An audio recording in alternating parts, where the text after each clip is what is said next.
What's up guys, Lou here, and yesterday I showed you some components for what will be the next generation of iPad, or the iPad 5 if you want to call it that. But those aren't the only components I received. I also got this right here, and if you can't tell already, this is the backplate for what will be the next generation of iPad mini. So in this video here, I will be comparing these two in terms of dimensions, and you can figure out just how much closer the full-size iPad has gotten to the mini. Before we get into that particular comparison, I want to do an obvious one here and compare this brand new back casing to the previous generation of iPad mini.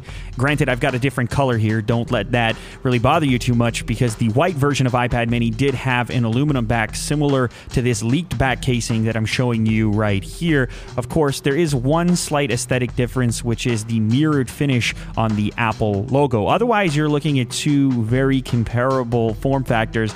In fact, I think every single dimension is identical here, so no real big changes in this particular department. That being said, most of the improvements on the rumored iPad mini 2 are about the screen. People are hoping and thinking that there will likely be a Retina display in the next generation of iPad mini. We'll have to wait and see. I don't want to speculate too much.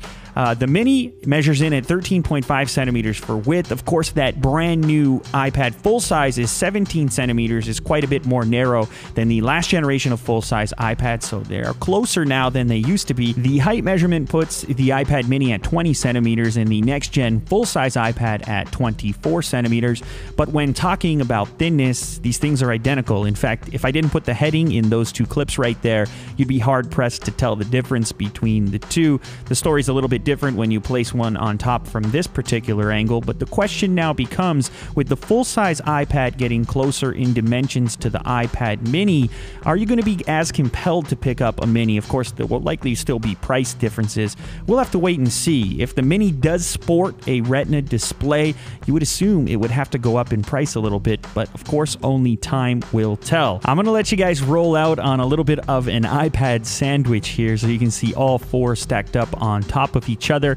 If you guys enjoyed this content, please remember to leave a thumbs up down below. Also, subscribe if you want more updates and videos like this. I've got a few more planned actually, and I also want to give a big shout out to Sonny Dixon for helping make this video possible. You guys should definitely check him out on Twitter. Anyway guys, that wraps up this content. Thanks as always for watching, and I'll catch you on the next episode. Remember to subscribe. All right, later.